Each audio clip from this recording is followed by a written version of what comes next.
આ છે ને વેસ્ટ ડીકમ્પોઝર. યુટ્યુબમાં ઘણા બધા વિડીયો તમે આનું નામ અહીં સાંભળ્યું હશે, બરોબર? વેસ્ટ ડીકમ્પોઝર, વેસ્ટ ડી એટલે જે વેસ્ટ છે એને ડીકમ્પોઝ કરવાનું કામ છે એ આ વસ્તુનું છે. આ બેક્ટેરિયા છે એક પ્રકારના, અને આ ગાયના છાણમાંથીને જ એક પ્રકારના બેક્ટેરિયા બનાવેલા છે. પહેલાં છે એ ગાંધીઆબાદ યુનિવર્સિટી દ્વારા તૈયાર કરવામાં આવ્યું હતું, બરોબર? અને આ બેક્ટેરિયા છે એ ઇફકોના છે. હવે આને બનાવવાનું છે કઈ રીતના? 200 લીટરના ડ્રમની અંદર 200 લીટર પાણી અને 1 કિલો ગોળ અને આ બેક્ટેરિયા મિક્સ કરી દેવાનું. મિક્સ કર્યા બાદ આને છે એ દિવસમાં 2 વખત તમારે ઘડિયાળની કાંટાની દિશામાં ચલાવવાનું છે, લાકડી વડે, બરોબર? અને આ તૈયાર તમારે થશે 4 થી 5 દિવસમાં. માની લો કે ઉનાળાની ગરમી હોય, બરોબર, અને ત્યારે આપણે બનાવીએ તો ઝડપથી તૈયાર થાય.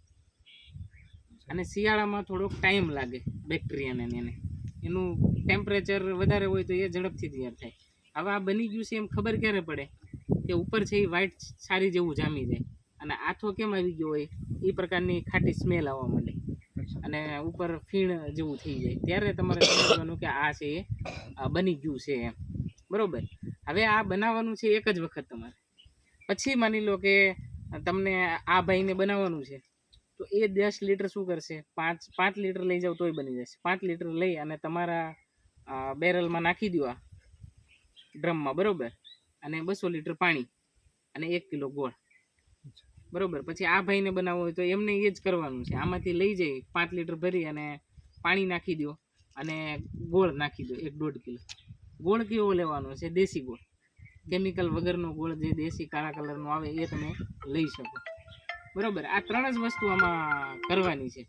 હવે આનું બેનિફિટ અને કામ શું છે? વસ્તુ જેમની જમીન માની લો કે ખરાબ થઈ ગઈ છે, ખરાબ એટલે કડક, કેમિકલના કારણે કડક થઈ ગઈ હોય, માની લો કે આપણે પાણી વાળતા હોય ને પાવડો પણ ખૂદતો ન હોય, તો એ જમીનને શું કરશે? પોચી બનાવશે, બરોબર? એકદમ મુલાયમ અને પોચી બનાવી નાખશે જમીન. અને જમીનમાં જે કચરો છે એને સડાવવાનું કામ કરશે. હવે માની લો કે ત્યાં આપણે ખાતરનો ઢગલો પડેલો છે, બરોબર? તો એ ખાતરના ઢગલામાં આપણે આ વાપરવું હોય તો એ ખાતરના ઢગલાને પહેલાં શેપ આપી દેવો પડશે, લંબચોરસ, કે આપણે કેરો કઈ પ્રકારનો બનાવ્યો હોય એ પ્રકારનો કેરો બનાવી અને આ 200 લીટર છે એની અંદર તમારે છાંટી દેવાનું છે, બરોબર? તો તમે 3 થી 4 વખત આ છાંટી દઈ અને ત્યાર પછી ખાતરનો 1 વખત ઉથલો મારી દેવાનો. એટલે શું થશે કે અંદર છે એ બધો જ કચરો છે એ સડી જશે અને ચાની ભૂકી જેવું ખાતર એક તૈયાર થઈ જશે, બરોબર? એટલે આ બેક્ટેરિયાનું કામ છે એ સડાવવાનું. આપણે જનરલી શું કરીએ છીએ કે અધ કચરું છાણિયું ખાતર સડાવેલું નાખીએ જમીનમાં, તો એ ફાયદો થવાને બદલે નુકસાન થાય. કઈ રીતના? કે આપણે જો આ અમુક લોકો શું કરે, ગૌશાળામાંથી લીધું ખાતર અથવા તો બહારથી ગમે એનાથી પરચેસ કર્યું અને સીધું આપણે શું કરીએ, ખેતરમાં નાખી દઈએ. બધાય છે એ પ્રોસેસ નથી કરતા ખાતરમાં. તો એ માની લો કે નાખ્યું એટલે એમાંથી શું થશે? એક તો ખાતર છે એ નાઇટ્રોજન પોતે લેશે, સડવાની પ્રોસેસમાં પોતે નાઇટ્રોજન લે, અને એમાંથી મિથેન વાયુ છે એ છૂટો પડે. તો મિથેન વાયુ છે એ ખરેખર પાક માટે નુકસાનકારક છે. અને પ્લસ છે આપણે જે જમીનમાં નાઇટ્રોજન છે આપેલું છે છોડ માટે, તો એ આ ખાતર પોતે લઈ લેશે, બરોબર? એટલે છોડ છે એ નબળો રહી જશે, પાક જે વાવેલો છે એ નબળો રહી જશે. પછી આપણને એમ થાય કે ભાઈ મેં તો છાણિયું ખાતર ઘણું બધું નાખ્યું, 1 એકરમાં 5 ટ્રોલી નાખી દીધું, પણ રિઝલ્ટ કંઈ મળ્યું નહીં. એ કદાચ તમને આગલા વર્ષે એનું રિઝલ્ટ મળે. બીજું શું થશે કે મિથેન વાયુ છે એ પાકને નુકસાન કરવાનો, એટલે છોડ છે એ નબળા રહી ગયા.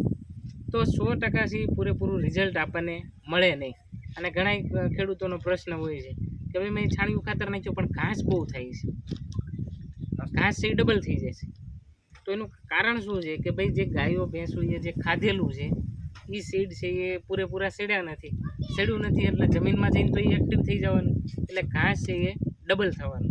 પ્લસ બીજું શું થશે, આ ઘણા એના પ્રશ્નો હોય છે કે ફૂગના પ્રશ્નો વધશે, ઉધઈના ને એવા પ્રશ્નો વધશે, કારણ કે કમ્પોસ્ટ થઈ ગયેલું ખાતર ન હોય એટલે એ ફાયદો કરવાને બદલે એ તમને નુકસાન કરે.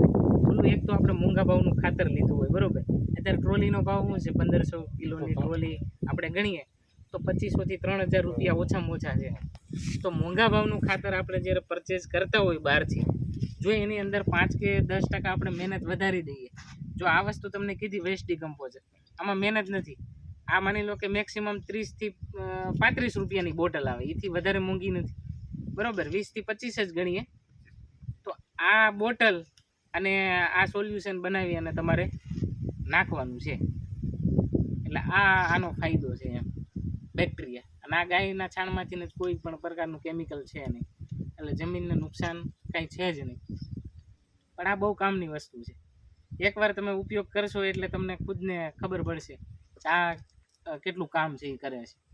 અને ખાતર આપણે જો એક તો ધોમ ધકતા તડકામાં નાખીએ છીએ, બધા ખેડૂતો એમ જ કરે છે, તડકો ફૂલ હોય ને ત્યારે નાખી દો. તો કોઈ પણ સેન્દ્રિય